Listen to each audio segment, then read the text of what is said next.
When Margaret first came to us, she stepped out of the trailer with these wide eyes and she looked around and she was like, where am I? I reached out to the rehoming program in the United States and told them we're looking for a special companion, someone who we can rescue and give a beautiful life. The next day, they got back to me and they said, we just got an email about a 17-year-old cow who had been used in the dairy industry her whole life, and the farmer is looking for a home for her instead of sending her to slaughter. I knew as soon as I saw her picture that Margaret was it and that her and Helen were just going to be the best of friends.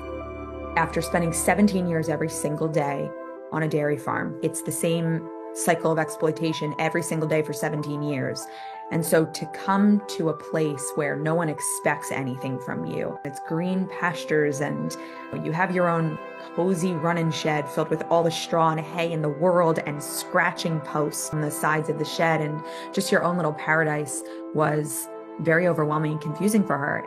When Margaret first came to us, she was very shy and standoffish. We understood and accepted ahead of time that she might never come around. And that's perfectly fine. That's not what we ask for when the animals come to sanctuary. She's gonna live her best life still with Helen. And I remember one of the first days where Margaret was finally starting to accept us as humans into her life.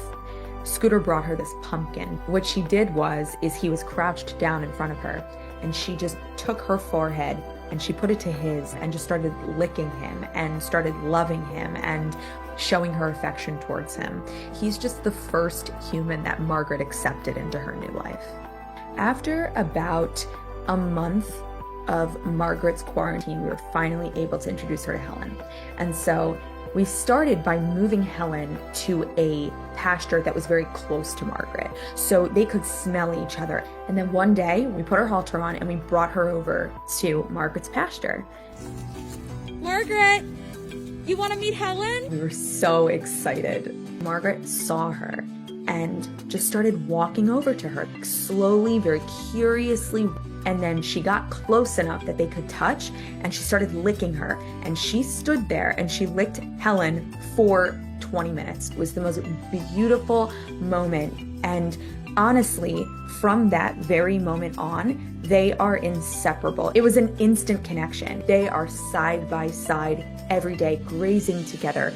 If one of them is sitting down, the other's hovering over them. They are just so in love. Two old ladies just living their absolute best life side by side, and they are the best of friends. When it's a really nice, mild spring day and there's no wind, they'll just sit there in the pasture and just gaze out into the field, and you can hear the birds, and they just love sitting there and doing that. It's truly like they've known each other for their entire lives.